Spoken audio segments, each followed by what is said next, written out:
Hi, my name is Vivian Blount, and this is my story.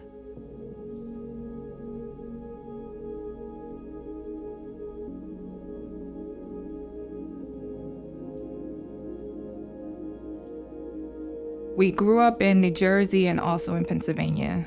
It was a dysfunctional type of family. My dad and I had a really good relationship. He was the best for me. But then when I look at the relationship as an adult, he wasn't the best partner for my mom. My dad, he had a lot of anger and he had a lot of issues that he never dealt with. And so, of course, your outlet is the person that's closest to you. And so he was physically and verbally abusive to my mom.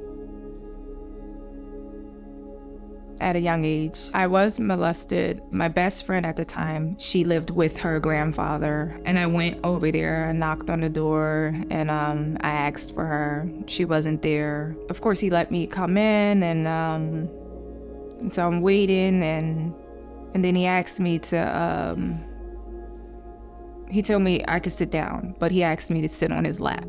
So he put his hands down I don't even remember how long that was, but then I said something and I got up and then he said, we should go upstairs. And I said, I have to go home. I ran home and then I went in the bathroom and I just cried and I never felt open or comfortable to even talk about it. I don't know if I'm thinking if no one knows it didn't happen, or if I don't talk about it, it didn't happen.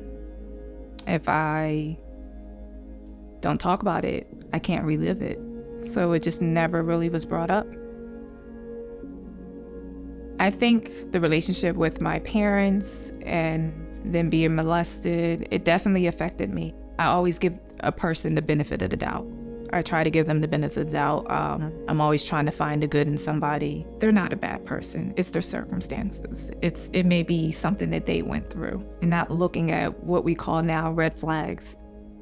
So around 2012, I was pregnant with my daughter. My daughter's father didn't want me to have the baby. This may not be the greatest time, but this is a gift. I said, I'm going to do it. I'm going to do it by myself. I was depressed. I was insecure. I was sad. I didn't have any answers. So I said, what I'm doing is not working for me, so something's got to give. And I would always drive by Bethel, and I was just always curious and be like, I'm going to go. And I went. Pastor Rob was preaching, and it was so weird because it felt like he was talking to me. I don't know what the sermon was. I don't know what he was saying, but I do remember I cried the whole time. I cried. Because I'm feeling everything. I'm feeling like God was talking to me and telling me that I should be there. And I felt like I can actually not hide my tears and just be myself and be open and be vulnerable. Because it's hard. It's hard to be vulnerable. But every time I would come in here, I would feel at home. So for the person who's not at Bethel yet, I would say don't wait, just come. Don't think about it. Don't second guess it. When you come to Bethel, you will feel like you've been there all your life. You will feel the connection. You'll feel the love. You'll feel the warmth. It's like a family, and you'll ask yourself, why didn't I do this before?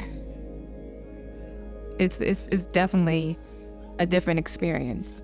But it's a great experience.